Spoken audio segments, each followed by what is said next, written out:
let's dive straight in. We're going to start playing this song, and then I'm going to stop it, talk about issues that I hear coming up as we go through. So let's dive in. You have disturbed my still water.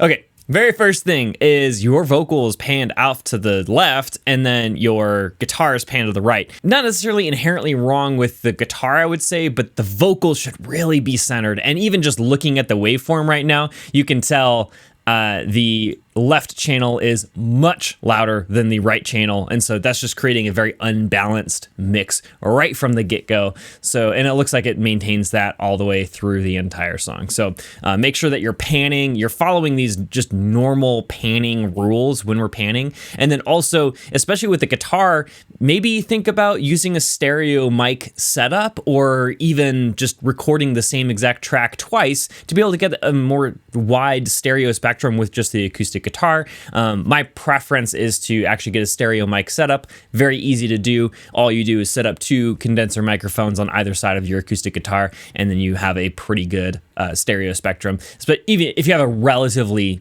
decent space to record in, that works really, really well, especially for these more like singer-songwriter stuff where it's kind of just more vibey. And then also right from the get-go, I can notice that that guitar is recorded DI. So it's recorded directly into your interface, into the computer. Guitars, acoustic guitars, do not sound natural on the inside of the guitar. They sound much more natural in real life, like me standing away from the guitar. And the most natural, especially if you're playing guitar, is about, I don't know, maybe 1.5 feet, 18 inches or so, because that's essentially the distance between my ears and the guitar, the resonance of the guitar. So if you set your mics 18 inches apart away from the actual guitar itself, the body is really what's resonating, so that's kind of where the sound is coming from. So measure 18 inches away from that, and then you'll probably end up with a very natural sounding guitar, because that's what we're used to hearing. Versus if you stuck your head inside of the guitar, where the pickups are in a guitar, it just doesn't sound natural. So you're getting that kind of like fake, I don't know, plasticky kind of sound from the inside of the guitar, and that's due to just going DI. So please don't do that with your guitars. It just sounds unnatural. So those are the first 3 things right off the bat that I can notice. Let's keep it rolling and see if we notice anything else. And rippling ensues. My piece of... Okay, so that is clipping on the vocal. So that was either done in the mix, but I think it's more likely it was done in the recording process. So when I'm recording vocals, I like to I would like to aim for around -10 decibels at the peak volume. That means that when your fader's at 0 and you're recording vocals into this track, it should be hitting right around -10 or so. Oh, actually, my face is covering that up. Anyway, look on the fader. It should be about -10 decibels at the peak volume. So that's at the loudest parts. It should be around -10. It seems really quiet when you're starting to record that, but if you can't hear yourself, don't just like up the gain on your preamp. Just simply turn all the other elements down, turn your master volume up so everything's louder, and then you can be able to hear yourself. In relation to the music, your voice will be louder because you didn't change it. At the end of the day, don't record your vocal too hot. It's much easier to bring something up than to fix a clipped track, which you can't really do after it's been clipped on your preamp. It's just impossible. So that's what that distortion is on your vocal. Bring the vocal down, and it will be much, much easier to deal with inside of the mix. One thing that I've noticed across the board with every single professional mixing engineer that I've ever talked to is that they record a lot quieter than you would think. And the reason is that in the digital era, we can get away with that because the noise floor is so low. Normally in the olden days when we had tape machines, we had to make everything as loud as possible because that noise floor, aka the sound of the tape with no noise, the sound of the tape when there was no other signal on it, that tape sound was actually relatively high, and so we wanted to record basically above that so you didn't hear the tape noise as much as the actual track. So that's kind of where this whole idea comes from of record as hot as possible. But in the digital era that most of us live in your bedroom studio, you don't need to record very hot. It's actually better if you don't record hot. Record a little quieter, and then you can you can always gain stuff up inside of the mix. As long as it's not like, minus 30 decibels, then it's probably too quiet. But there's a big range there in the middle that is kind of the sweet spot that you probably are pretty good. I generally aim for minus 20 to minus 10. So minus 20 is the quieter parts, minus 10 is the louder parts. Vocals are very, very dynamic. So sometimes you have to get the last like 5 to 10 decibels with just gain staging rather than the volume recording wise. But that being said, don't record your vocals too hot. Let's move on. The mind has become skewed. You put on the tea, but it's boiling too soon. My heart is weighed by the words that you use, and I keep hanging on. I keep hanging on.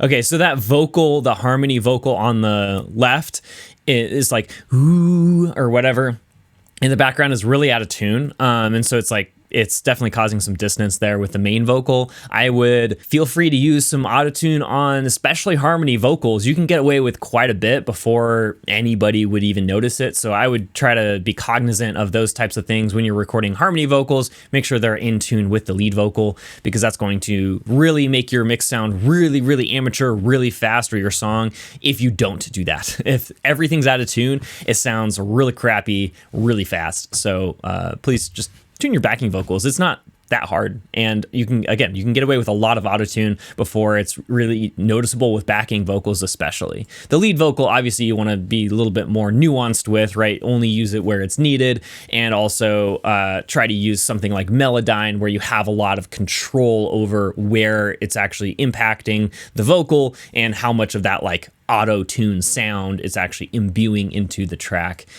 Generically, I really like natural sounding vocals, but that doesn't mean they don't have pitch correction on them. It just means that they are not utilizing that kind of like effect of forced tuning, and they're not like perfectly tuned. They're just very, very close tuned. So because you can get away with like 20 cents plus or minus of the note and it still sounds pretty much in tune. So I would recommend getting a plugin like Melodyne or something else to tune your vocals up, make sure that they're really professional before moving on. I do recommend premium plugins for this specifically, because the cheap plugins generally will imbue this kind of like fake electronic sound to your vocals, and they won't be able to sound very natural, which again, if that's your goal, that's fine. But most of the time I'm leaning towards, using Melodyne or auto-tune even for just a better, more clean, professional sounding vocal. Okay, let's move on.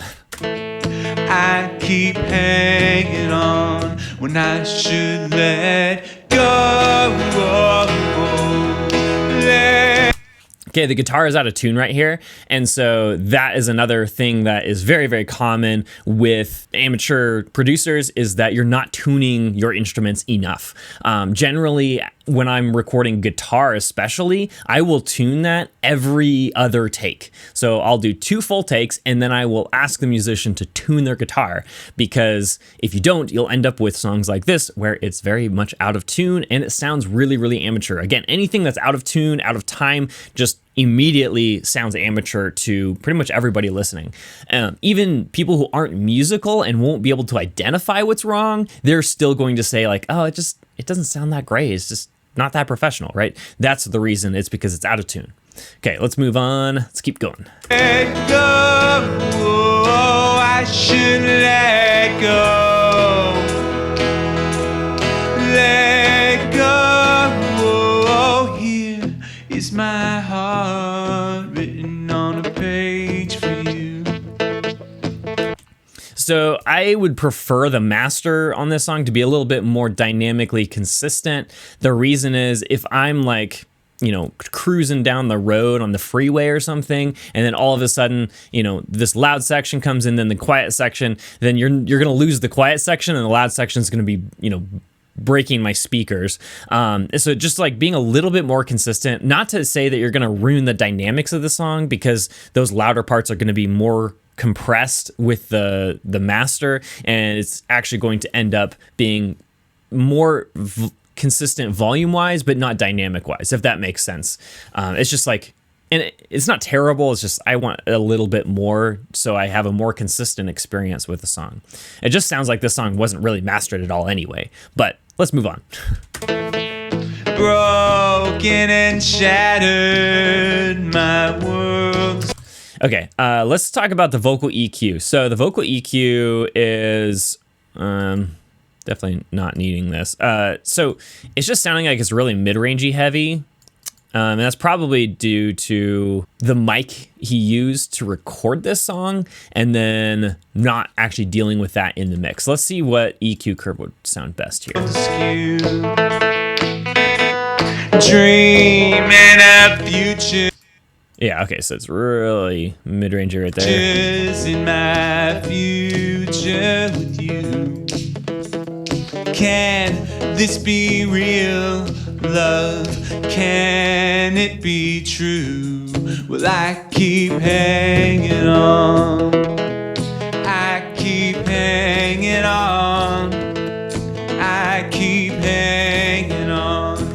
Okay, so this is the EQ that I would use on these vocals, at least just initially my gut reaction of what's wrong with this vocal. I probably would do this in several stages, so I wouldn't do this all in one move like I am right now, but overall I want to be boosting that top end quite a bit, and then I also want to be cutting out some of this mid-range. It's just really, really building up right there and causing it to sound a little bit just kind of nasally, kind of like that telephone effect, if you will. And so it's bad necessarily to have that effect a little bit, but even with this EQ, like you can tell it's just cleaning this vocal up a lot. Obviously, it's impacting the guitar too, which actually doesn't sound terrible, but I would definitely use this EQ for your vocal to make sure it's getting cleaned up a little bit and sounding more professional, especially in this top end, because I don't always get every single word you're saying, which is brought out by having stronger sibilances and just like those fine, sounds that your voice makes. Boosting this top end is going to bring out some of that clarity so then I can actually understand what you're saying, which will bring more meaning to the song, which ultimately, in my view, mixing is meant to bring out whatever's best inside of the song. And so if you're going to bring out what's best in the song, that means that you're going to convey the story that you're saying more clearly. And so if you're conveying a story more clearly, I need to be able to understand what exactly you're saying. Rule in mixing, in my opinion, is do whatever best enhances the story of the song. And so if I can understand you better, I can understand your lyrics better. If your lyrical content is good, especially, then I want to be able to hear that and understand it. So let's keep going. When I should let go, let go. Okay, that lead guitar, first of all, again, it's recorded DI, sounds very, very plasticky, tinny, don't love it. Secondly, also, it's out of tune. It's out of time, excuse me.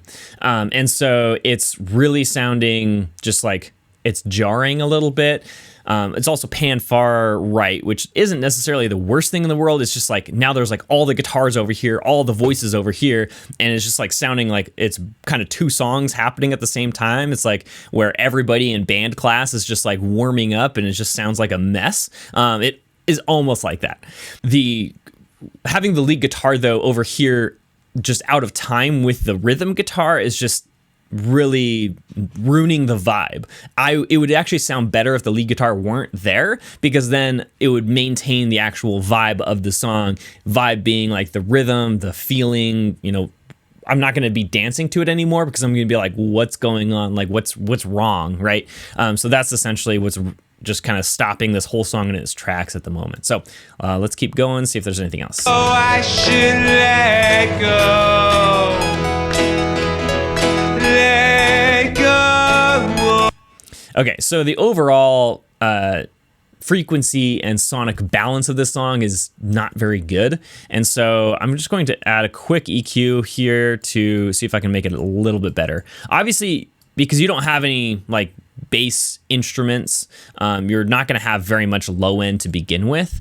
Not to say that you should just high pass all of that stuff, but just, filter some of that low rumble out. A lot of acoustic guitars will have a lot of like just 50 hertz energy that's not really adding anything to the mix. So I would just watch out for that. But let's add just a really broad EQ curve. Again, I'm going to be kind of extreme because I think the song actually needs to be kind of manhandled to get in the right spot.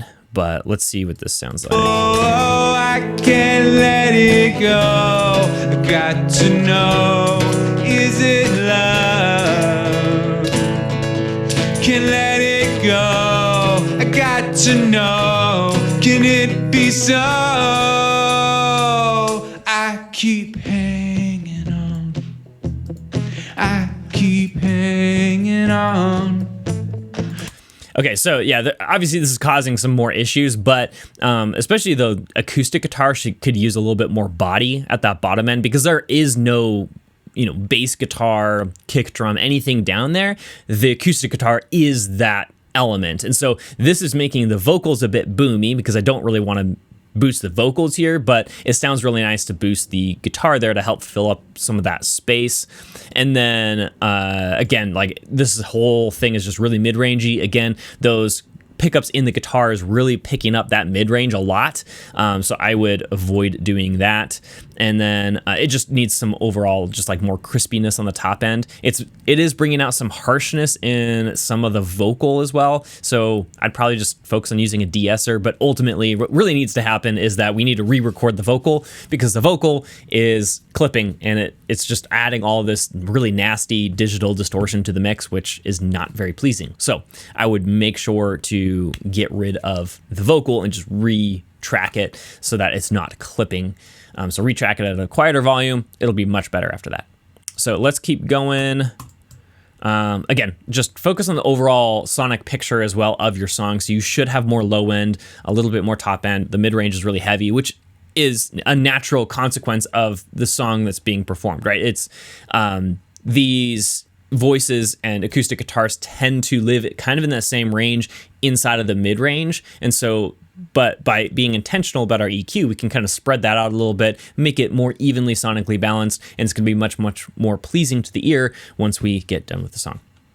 I keep hanging on when I should let go. Let go. I should let. Overall, okay, so I said a lot of like mix notes, production notes. The one thing that I am going to say is that I don't mind the song itself. The song itself is pretty good. I just think that it wasn't very well conveyed in the production, mixing, and mastering processes. So I feel like what started out as a pretty decent song just kind of lost its ability to be conveyed throughout the whole process. So from the very beginning, like the vocal decision of performing it too loud and clipping it via the preamp in before we even like started mixing, that was a huge issue that prevented the song from being good at all. Another issue is recording your guitar DI. Again, it does not sound natural. And so I don't know what mics were available when recording this, but any mic on the outside of a guitar is going to sound better. Even if it's like an SM58, it's going to sound better than the pickups inside of the guitar. So whatever you have, use, and you can probably get a better tracking overall. In this mix, we did notice the three main things that really made this mix sound amateur. So the very first thing is recording a vocal too hot. With that added distortion, it's almost unlistenable.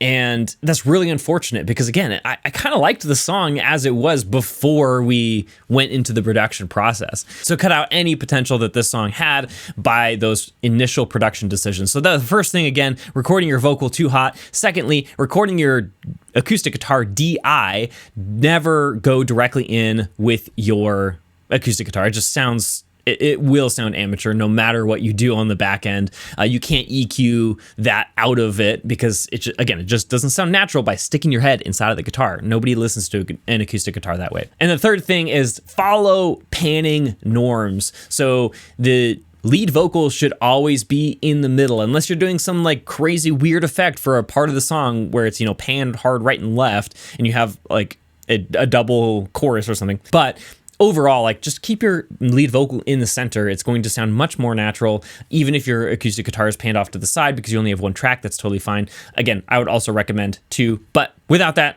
those are the 3 main things you should not mess up as a beginner singer-songwriter producing your own songs. Don't record your vocal too hot. Don't record your acoustic guitar DI, and also follow normal panning procedure. Use a reference that you like to follow when mixing. Okay, thanks for watching. Hopefully you really enjoyed this video and the mix review and you got something out of it for your own music. If you want to really truly level up your mixing and you're really struggling with EQ, so you can't figure out where to boost and where to cut on various instruments, then I created a free guide. It's right below in the description. You can click the link and get that for free. And it is a very easy guide to follow along and boost and cut in the right areas for various instruments to get a really professional sounding mix very, very quickly. That's all recorded inside of the guide. Super easy to follow, and I look forward to the results that you get from the guide. So go ahead and click the link right below the video to pick that up, and I will see you in the next video. Thanks for watching.